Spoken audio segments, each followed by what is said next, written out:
This is the Holocaust story of my father's aunt, Tova, also known as Gizzy. When my father was visiting her in Cleveland, Ohio, near the end of her life, he photographed pages from her memoir written in English, her second language. What you're about to hear is a typed transcription that stays as true as possible to her original words. I am sure I will mispronounce most of the locations and names of cities, and for that I truly apologize in advance. Tova said she wrote this so that we would remember, and that's exactly why I'm sharing it now, on Holocaust Memorial Day, to honor her wish to keep her story alive and that of all the people whose story was never told. I am Tova, Gizzy, and this is my World War II story. In April 1944, Germany invaded Kasha, which was Košice, till 1938 and belonged to Czechoslovakia, but was given, along with other Eastern Slovakian cities, to Hungary. I was 14 at the time. It was a terrible sight and a frightening feeling watching the German army march through our town because we knew that nothing good will come out of this. It was the saddest Passover we ever had. The Germans did not waste any time. After about 2 weeks, we were ordered to wear yellow badges, and a curfew was imposed. By 7 p.m., no Jew could be on the street. The radios from the Jews were confiscated, and a few days later, the order came. Every Jew must leave his home, taking nothing with him. Soldiers came to the house, making sure that we didn't have even a wedding or engagement ring with us. Whatever valuable they saw, they took. Part of the Jewish population went to the brick factory. The other part, which was our family, along with others, went to the ghetto. They made the ghetto from a few apartment houses in a strictly Jewish neighborhood. They relocated the Gentile population, and each family got one room, and 2 families shared a kitchen and a bathroom. They told us to take some simple raw material for cooking, like potatoes, onions, carrots, enough for 1 week. The ghetto was surrounded by a wall, and an armed Hungarian soldier was standing guard with a rifle on his shoulders. There were 4 of us: my parents, my brother Michael, and myself. In the other bedroom, there was a family of 5. In the meanwhile, we saw the kettle carts being prepared, and we knew what they were for. My parents looked around in the house, seeking a hiding place for when the time came. They found, along with a young man, a solution. They built a wall between the roof and the ceiling. In the meantime, I went for a walk inside the ghetto walls and saw a man with a horse and a carriage. On the carriage, there were huge pots of steaming food. I asked him where he was going, and he said that he is delivering food to Jewish prisoners outside the ghetto, and asked me if I would be willing to come along to help him. I immediately said yes and hopped on the carriage. The guard by the gate did not write my name. He only wrote that the man delivering the food took a girl with him, which meant that a girl had to return. As we left the ghetto, we saw a girl about my age walking. She was wearing a white badge, which indicated that one of her parents is Gentile, and because of that, she had more privileges. She can come and go freely to and from the ghetto. We asked her where she was going, and she said just to get an ice cream. We suggested that she come for a ride, and she accepted. Then she asked, when you came out the gate, did the guard write your name?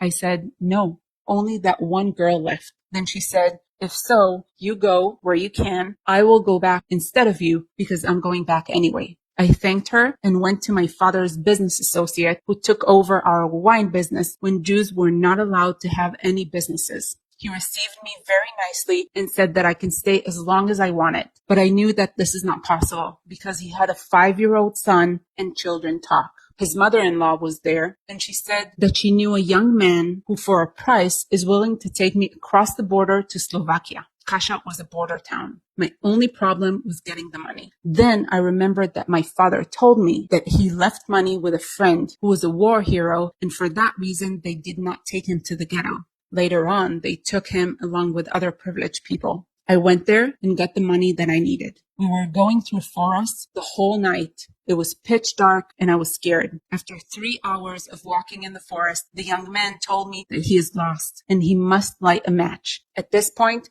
I didn't care what would happen. He lit the match and jumped for joy. The tree where he leaned upon carried his carved initials, so he knew where we were. In 5 minutes, we were in a Slovak village. The young man took me in a farmhouse. I paid him, then he paid the farmer and left. My sister Margaret lived in a Slovak town, which was about 200 miles away. In the meantime, I sent word to the nearest Jewish congregation where I am and that they should notify my sister. The next day, my brother-in-law came to get me. We went by train to the town where my sister was, and it was a very tearful reunion, not knowing what had happened to mother, father, and Michael. But in a few weeks, they also arrived, and we learned that they went into the place they built in the attic. They crawled in when they deported everybody from the ghetto. There were 16 of them, among them 2 children and a pregnant woman. Michael crawled out at night twice a week through the attic window and returned the next night with a sack full of bread and some water, which he got from a Gentile friend, a baker. Then, one night, he went looking for me and found out how I got to Slovakia, which at that time was not German occupied. He got in touch with a young man who led me through the forest, and they set a date when they will come for them. We were together at last, but the joy did not last for long because the German occupied Slovakia. We were in the western part of the country. In the eastern part of the country, in Brezov, lived a cousin who married a Catholic school principal. He was a very good man and offered his wife's parents, brothers, and sisters that he will hide them. He said jokingly, "I have a wife to hide anyway." But her family disowned her and chose to die rather than be saved by them. That man, whose name was Leopold, came to us and asked how he can help. My brother Michael chose to go with him. We stayed, but not in the city. We found it safer to move to a nearby village. The people of this village, along with people from other towns, were resisting the Germans. The resistance was not lasting long, and in a few days it fell. But the freedom fighters, the partisans, still fought the Germans any way they could, with all kinds of sabotage acts. We saw that it is not safe anymore in the village, so we moved with the help of the villagers to the mountains, to a cave. It was cold, and we ran out of food in a few days. The date was October 1944. When we ran out of food, we knew that we had to get some. But how? By the foot of the mountain stood the German guards. We had to figure out how to avoid them. There were 14 of us. Among us, an 8-year-old girl and a 5-year-old boy whose parents escaped from Poland, and he spent all his 5 years in hiding. I went down one night for food and came back the next night. In the meantime, everybody cried because they thought the Germans got me. The water problem was solved because we built fire and melted snow. In the meantime, the war went on.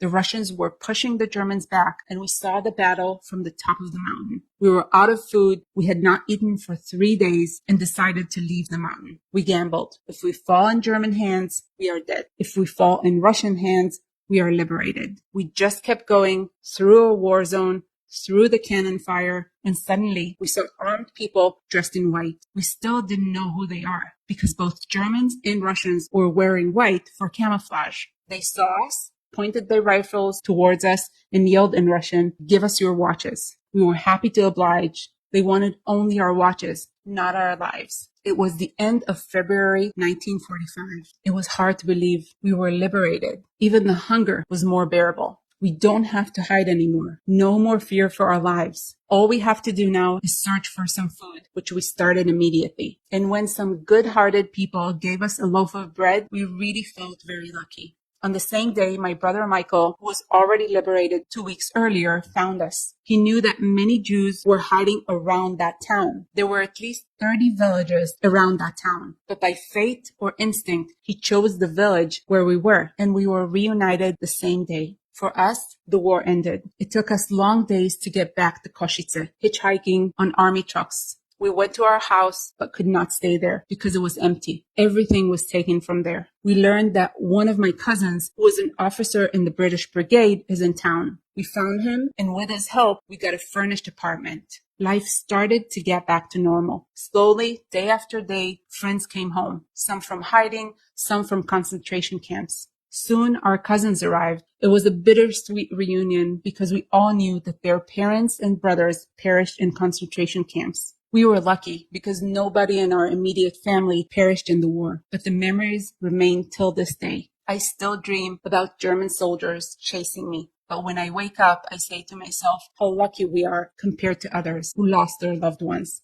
I promise to tell the story to my children because the only way it will never happen again is to remember. Is cool.